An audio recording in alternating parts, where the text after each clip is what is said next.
va finir avec la paire euro-dollar. Alors la paire euro-dollar, ce qu'il fallait comprendre dans une partie de l'intervention de Christine Lagarde hier, c'était que par la réduction de la masse monétaire, ça aurait dû peser à la hausse sur l'euro. On se rend Ouais. compte que ça a légèrement frétillé hier, mais qu'aujourd'hui ça repart à la baisse.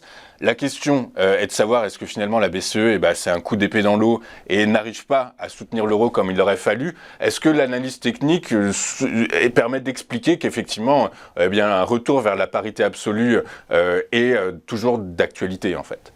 Ben écoutez, moi c'est ce que je crois. Je crois qu'on va retourner vers cette parité. Comme vous l'avez souligné, c'est assez bizarre parce que la hausse aurait dû. Bon, je pense que voilà, elle va contenir la baisse. Donc, comme vous l'avez dit, la parité fut atteinte déjà il y a plus d'une semaine. Cependant, que ce soit techniquement, fondamentalement, pour moi, ce n'est pas terminé cette baisse.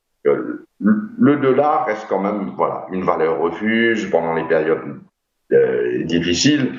Donc, il a nettement surpassé l'euro. Il faut aussi ajouter que le billet vert a bénéficié des hausses successives des taux d'intérêt qui ont totalement joué en sa faveur. Mais c'est là où on voit que le dollar reste la monnaie on va dire, j'ai pas envie de dire la monnaie unique, mais c'est la monnaie la plus forte, la monnaie dominante. Ça reste la monnaie de référence, la monnaie de réserve mondiale. Les pays ont en réserve du dollar et plus que l'euro de toute façon, quoi qu'il arrive.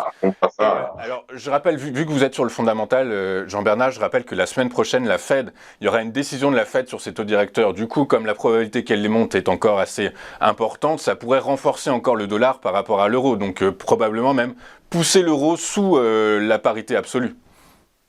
Écoutez, moi, ce que j'ai compris là, d'après ce que la Fed, craignant une récession, ralentira son niveau de hausse de taux.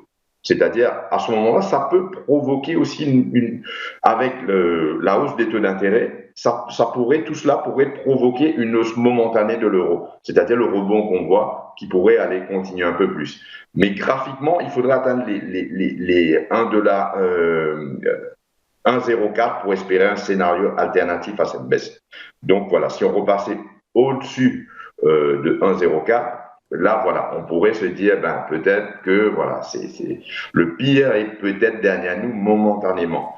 Mais à l'heure actuelle, je plaiderais toujours pour une baisse. L'euro-dollar pourrait cesser de casser le niveau de parité, encore une fois, pour se retrouver dans la zone des 0,9845 que j'ai travaillé techniquement. Et avec la hausse de taux un peu plus élevée qu'attendue, la baisse pourrait être contenue pour le moment. Mais voilà. Mais le scénario si vous voulez, central... je m'explique dessus, c'est que on a une hausse de taux qui est un peu plus qu'attendue par la BCE et on aura une hausse de taux un peu moins qu'attendue sur le dollar. Donc tout ça pourrait jouer un peu une sorte d'équilibre sur l'euro pour le moment.